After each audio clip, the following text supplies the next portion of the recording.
नमस्कार, खबरों का पंचनामा में आपका स्वागत है। मैं हूं आपके साथ अंशिका। हम लेकर आए हैं देश दुनिया की 5 बड़ी खबरें, जिनके विश्लेषण के लिए मेरे साथ स्टूडियो में मौजूद हैं कैपिटल टीवी के एग्जीक्यूटिव एडिटर राजीव जी। राजीव जी, बहुत बहुत स्वागत है। धन्यवाद। सबसे पहले नजर डालते हैं हेडलाइंस पर।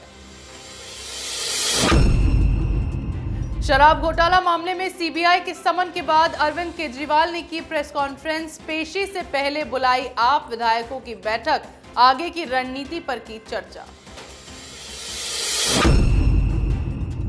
बंगाल में शाह ने भरी हुंकार, 35 लोकसभा सीटों के साथ टीएमसी को हटाने का किया दावा। शिक्षा भर्ती घोटाला मामले में टीएमसी विधायक पर सीबीआई ने कसा शिकंजा।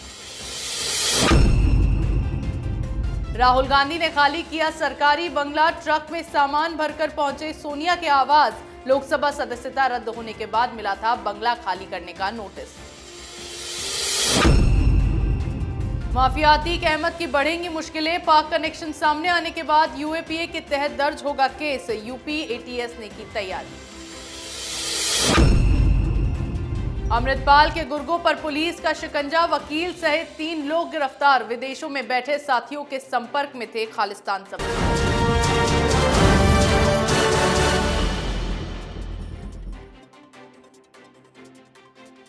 आज की पहली खबर में बात करेंगे सीबीआई के शिकंजे में फंसे अरविंद केजरीवाल की। दिल्ली के मुख्यमंत्री केजरीवाल को कल सीबीआई ने शराब नीति घोटाला मामले में समन भेजा और 16 अप्रैल को पूछताछ के लिए तलब किया है। इसके बाद केजरीवाल सामने आए और प्रेस कॉन्फ्रेंस कर ईडी और सीबीआई पर कई गंभीर आरोप लगाए हैं। प्रेस कॉन्फ्रेंस करते हुए सीएम केजरीवाल ने साफ किया कि समन मिलने के बाद वो पूछताछ के लिए सीबीआई दफ्तर में हाजिर होंगे। फिर केजरीवाल ने दिल्ली में आपके विधायकों की बैठक बुलाई। माना जा रहा है कि सीबीआई द्वारा किए गए समन के बाद पार्टी की आगे की रणनीति क्या हो, इसको लेकर विधायकों की बैठक बुलाई गई है। राजीव जी, अरविंद केजरीवाल को पहले सीबीआई का समन मिला, फिर उन्होंने प्रेस कॉन्फ्रेंस बुला ली, वही ईडी पर आरोप लगाए और अब विधायकों की बैठक बुलाई। उसमें क्या कुछ चर्चा हुई है? देखिए, अरविंद केजरीवाल को इस बात का डर है, अब खौफ में अरविंद केजरीवाल है कि उसकी भी गिरफ्तारी लगभग तय मानी जा रही है। पहले इन लोगों को यह लगता था कि किसी भी बड़े नेता के ऊपर हाथ डालने से पहले सीबीआई या ईडी को सोचना पड़ेगा। मनीष सिसोदिया के बारे में भी इन लोगों को यही गुमान था कि मनीष सिसोदिया डिप्टी सीएम है, कैसे गिरफ्तार किया जा सकता है। आम आदमी पार्टी ने पूरी तैयारी कर ली थी, हंगामा किया था जब पूछताछ की जानी थी तो, लेकिन फिर भी सिसोदिया गिरफ्तार हुआ। अब अरविंद केजरीवाल की बारी है, तो अरविंद केजरीवाल भी ये पॉलिटिकल प्रेशर बनाने की कोशिश कर रहे हैं। डर तो इनके अंदर है, ये सोच रहे हैं कि अगर गिरफ्तारी हो गई तो आम आदमी पार्टी का क्या होगा, और आम आदमी पार्टी का मतलब अरविंद केजरीवाल से है। तो अरविंद केजरीवाल अगर जेल के अंदर चले गए, आम आदमी पार्टी पूरी तरीके से खत्म हो जाएगी, इसके नेता साथ छोड़ने लगेंगे। दिल्ली में जो भी सीएम बनेगा, अगर केजरीवाल के परिवार का कोई नहीं रहा तो फिर वो आम आदमी पार्टी के दिल्ली इकाई पर कब्जा कर लेगा। अरविंद केजरीवाल डरा हुआ इंसान है, क्योंकि पहले भी जितने भी बड़े बड़े नेता अरविंद केजरीवाल के साथ जुड़े, जिनकी पहचान पार्टी में से आने से पहले से थी, उन सबको बाहर का रास्ता दिखा दिया, इसलिए कि इसे डर था कि कभी भी हमारे हाथों से पूरी पार्टी छीन सकती है। और इसलिए अब जो डरा हुआ है वो विधायकों की बैठक बुला रहा है, लॉयल्टी का टेस्ट करवा रहा है, शपथ ग्रहण हो रहा है कि आप अरविंद केजरीवाल के साथ रहेंगे। जैसे गोवा चुनाव से पहले उम्मीदवारों का शपथ हुआ था, जैसे गुजरात चुनाव से पहले जो कैंडिडेट थे उसका शपथ हुआ था, ऐसे ही ये शपथ दिलवा रहा है, कसमें दिलवा रहा है। जो पहले भी कसम खाने के ये पुराने जो खिलाड़ी रहे हैं, ये लोग कसमें दिलवा रहे हैं विधायकों को कि अगर अरविंद केजरीवाल को जेल हो गया तो सब के सब धरना देंगे, इस्तीफे का दौर चलेगा, जेल के सामने ये लोग प्रोटेस्ट करेंगे, लेकिन केजरीवाल के साथ बने रहेंगे। तो डर तो है, और केजरीवाल के ऊपर गिरफ्तारी की तलवार लटकी है, जिसके कारण इसे इस्तीफा भी देना पड़ सकता है। जी बिल्कुल, शराब घोटाला मामले में केजरीवाल तक जांच की आंच पहुंचने के बाद अब पार्टी में हड़कंप मचा हुआ है, जिससे केजरीवाल अब बैठकें करने लगे हैं। वहीं बंगाल में अपने दौरे के दौरान गृह मंत्री अमित शाह ने राज्य की सीएम ममता बनर्जी पर तीखा हमला बोला है। 2024 के लोकसभा चुनाव से पहले ममता पर निशाना साधते हुए शाह ने कहा, बीजेपी राज्य की 42 संसदीय सीटों में से 35 चाहती है ताकि राज्य में उनकी सरकार को गिराया जा सके। इसके अलावा ममता सरकार पर बड़ी गाज गिरी है। बंगाल में करोड़ों रुपए के शिक्षक भर्ती घोटाले में टीएमसी का एक और विधायक सीबीआई की जांच के दायरे में आ गया है। सीबीआई ने टीएमसी विधायक जीवन कृष्ण साहा के आवास पर छापेमारी की और तलाशी अभियान चलाया, जिससे ममता सरकार की मुश्किलें बढ़ गई हैं। राजीव जी, 35 सीटों के लिए शाह ने हुंकार भर दी है और वहीं ममता बनर्जी के एक और विधायक पर सीबीआई की गाज गिरी है। देखिए, जिस तरीके से हालात हैं पश्चिम बंगाल के, अगर ममता बनर्जी की बात करें तो जैसे अरविंद केजरीवाल राजनीति में धूर्तता के परिचायक हैं, उसी तरीके से ममता बनर्जी राजनीति में तुष्टीकरण, जो मुस्लिम तुष्टीकरण की राजनीति है, उसके नए प्रतिमान गढ़ते जा रही हैं, नया स्टैंडर्ड बना रही हैं कि कौन सबसे बड़ा मुस्लिम तुष्टीकरण का नेता होना चाहिए। और इसी बीच अमित शाह का दौरा हुआ। उन्होंने साफ तौर पर कह दिया लोगों से, एक बार सत्ता भारतीय जनता पार्टी को सौंपो, उसके बाद ये जो रामनवमी के अवसर पर पत्थरबाजी करते हैं वो सब के सब बिल में डूबके हुए नजर आएंगे। और यही आधार है भारतीय जनता पार्टी की वहां बढ़ते आधार की, कि अब भाजपा ने ये टारगेट सेट किया है कि 42 में से 35 लोकसभा के सीटों पर जीत दर्ज करेगी, जो पिछली बार 18 सीटें थी। तो अब लग रहा है जिस तरीके से बार बार अमित शाह का दौरा हो रहा है, संगठन बढ़ रहा है, पीएम मोदी जा रहे हैं और ममता बनर्जी की जो कुछ लोकप्रियता बची थी वो धीरे धीरे घोटाले और तुष्टीकरण के बीच जो झूल रही है, इससे अब आगे के समय के लिए ये लग रहा है कि भारतीय जनता पार्टी वहां लोकसभा में भी बेहतर प्रदर्शन करेगी।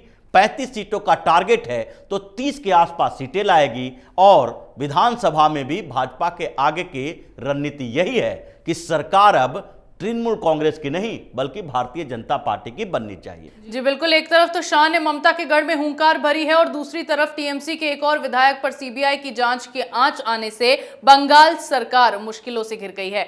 अगली खबर में बात करेंगे राहुल गांधी की। कांग्रेस नेता राहुल गांधी ने 12 तुगलक लेन का आवास खाली कर दिया है। लोकसभा से अयोग्य ठहराए जाने के बाद उन्हें 22 अप्रैल तक परिसर खाली करने को कहा गया था।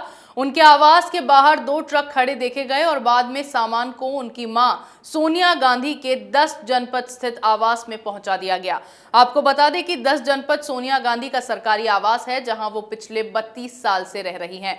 राजीव जी, आखिरकार राहुल गांधी ने बंगला खाली कर दिया।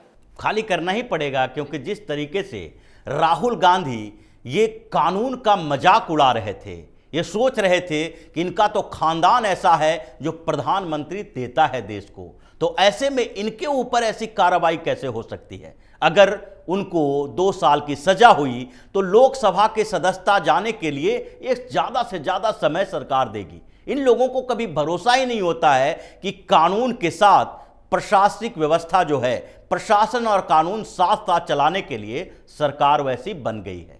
इन लोगों को अभी भी वही 10-15 साल पहले वाली सरकार दिखती है, जिसमें किसी की गलती की सजा को सरकार अपने स्तर पर कमजोर करने की कोशिश करती थी। इसलिए राहुल गांधी जो आज बंगला खाली कर रहे हैं, ये इनके जो स्ट्रेटजी फेल्यूर का नतीजा है। 11 दिनों तक आपने अपील नहीं की, उसके बाद आपने सोच रखा था सेशन कोर्ट में जाएंगे, तुरंत ही कन्विक्शन पर स्टे लग जाएगा, वो भी नहीं हुआ। अब तारीख पर तारीख मिल रही है, घर तो खाली करना पड़ेगा। लेकिन सबसे बड़ी बात तो यह है कि ये नया घर भी कब तक के लिए है, क्योंकि सोनिया गांधी 32 सालों से उस बंगले में रह रही है। राहुल गांधी भी 19 सालों से इस बंगले में रह रहे थे, लेकिन राहुल गांधी को भी खाली करना पड़ा। सोनिया गांधी अब धीरे धीरे राजनीति से संन्यास ले रही हैं। चुनाव भी लड़ेंगे कि नहीं, अगर चुनाव लड़ेंगी तो जीतेंगी या नहीं जीतेंगी, इस पर भी सस्पिशन है, क्योंकि जिस तरीके से उत्तर प्रदेश से राहुल गांधी खदेड़े गए, अब सोनिया गांधी भी अगर चुनाव लड़ती है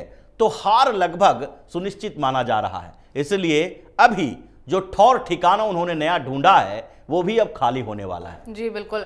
मानहानि मामले में राहुल को सजा के बाद उनकी सदस्यता रद्द कर दी गई, जिसके बाद उन्हें घर खाली करने का नोटिस मिला और अब 12 तुगलक लेन वाला अपना बंगला उन्होंने खाली कर दिया। आगे बात करेंगे अतीक अहमद की बढ़ती मुश्किलों की। उमेश पाल मर्डर केस में प्रयागराज पुलिस अतीक अहमद को कस्टडी में लेकर पूछताछ कर रही है। अब अतीक अहमद की मुश्किलें और भी बढ़ने वाली हैं, क्योंकि अतीक पर यूएपीए के तहत केस दर्ज हो सकता है। एसटीएफ और पुलिस के बाद अब एटीएस शिकंजा कस सकती है। यूपी एटीएस ने आतंकी संगठनों और आईएसआई से संबंधों पर अतीक से लंबी पूछताछ की। पाकिस्तान से हथियार खरीदने और आईएसआई से संबंध को लेकर अतीक के खिलाफ यूएपीए के तहत केस दर्ज हो सकता है। इससे पहले अतीक ने आईएसआई और लश्कर तैयबा से संबंध स्वीकार किए थे। राजीव जी, अब अतीक अहमद की मुश्किलें और बढ़ जाएंगी और यूएपीए एक्ट के तहत उस पर केस दर्ज किया जाएगा। देखिए, ये आतंकवादी है, ये सिर्फ ये लोग गैंगस्टर नहीं है। ये गैंगस्टर तब तक है जब तक कि इसके आतंकवादी कनेक्शन सामने नहीं आए हैं। जैसे दाऊद इब्राहिम था, दाऊद इब्राहिम भी तब तक छुपा रहा, अपने आप को डॉन कहता रहा, मुंबई में राज करता रहा, जब तक कि उसे पता नहीं चल गया सरकार को, प्रशासन को, कि ये कहीं ना कहीं आईएसआई का एजेंट है। ये जो विदेशों में आईएसआई के लिए काम करता है, देश में उसके लिए एक खुफिया तरीके से सूचनाएं देता है और उसके एजेंडे पे चलता है, तभी तक दाऊद इब्राहिम आतंकवादी नहीं बना रहा। उसी तरीके से अतीक अहमद अब तक अपने आप को छुपा के रखे हुए था कि वो एक माफिया है जो बात कही जाती थी, इसलिए राजनीति में भी वो वर्चस्व के उस राजनीति के दौर में सांसद की सदस्यता ली, यानी चुनाव जीता। लेकिन फिर भी जो धीरे धीरे इसकी कुंडली तलाशी जानी शुरू हुई है, अब तो अतीक अहमद के पूरे परिवार का सफाया होगा, क्योंकि उन्होंने जिस तरीके से इस पूरे गैंग ने सीएम योगी को चुनौती दी है, उसके बाद तो अतीक अहमद हो या मुख्तार अंसारी हो, उत्तर प्रदेश के ये सारे मुस्लिम गैंगस्टरों का खात्मा तो होना ही है। और जितने भी देश के अंदर मुस्लिम गैंगस्टर हैं, वो आईएसआई के लिए ही काम करते हैं, चाहे प्रत्यक्ष तरीके से हो या परोक्ष तरीके से। जी बिल्कुल। बेटे असद के एनकाउंटर के बाद अतीक ने चुप्पी तो साध ली है, लेकिन उसकी मुश्किलें लगातार बढ़ती ही जा रही हैं। आज की आखिरी खबर में बात करेंगे भगोड़े अमृतपाल पर पुलिस के शिकंजे की। पंजाब पुलिस ने अमृतपाल की फरारी के मामले में एक वकील सहित 3 लोगों को होशियारपुर से गिरफ्तार किया है। आरोप है कि तीनों ने अमृतपाल को वित्तीय सहायता पहुंचाने में मदद की थी। आरोपियों से 2 पिस्टल भी बरामद किए गए हैं। तीनों को अदालत में पेश किया गया, जहां पुलिस ने उनकी रिमांड मांगी। जानकारी के मुताबिक वकील का नाम राजदीप सिंह बताया जा रहा है। पुलिस का आरोप है कि एक एनआरआई ने आरोपियों को 90,000 रुपए की राशि पहुंचाई थी, जिसे उन्होंने अमृतपाल तक पहुंचाया था। राजीव जी, उसके गुर्गों को लगातार पकड़ा जा रहा है अमृतपाल के, लेकिन वो अब भी फरार है। अब जो गिरफ्तारी हुई है उसमें क्या कुछ खुलासे हुए हैं? देखिए, जिस तरीके से अमृतपाल की फरारी हो रही है, चल रही है, वो कहीं कहीं सेटल हो रहा है। जैसे कभी पंजाब में, कभी राजस्थान में, कभी उत्तर प्रदेश की बात आती है। लेकिन अगर पूरे इन्वेस्टिगेशन को देखें और जिस तरीके से केंद्रीय जांच एजेंसियां, केंद्रीय एजेंसियां और पंजाब की पुलिस साथ में मिलकर कार्रवाई कर रही है, अमृतपाल जितने दिनों तक पकड़ा नहीं जाएगा, उतने ज्यादा संपर्क और नेटवर्क अभी इसके खंगाले जाएंगे। क्योंकि जिस तरीके से पता चल रहा है कि विदेशों से संपर्क तो थे ही, लेकिन देश के अंदर, पंजाब के अंदर ये इंटेलेक्चुअल क्लास जो है, वो भी कहीं ना कहीं खालिस्तान का समर्थन कर रहा है। ये वकील, ये डॉक्टर, ये कुछ कर्मचारी, ये वही स्थिति करने वाले लोग हैं जो जिस तरीके से कश्मीर में आतंकवाद को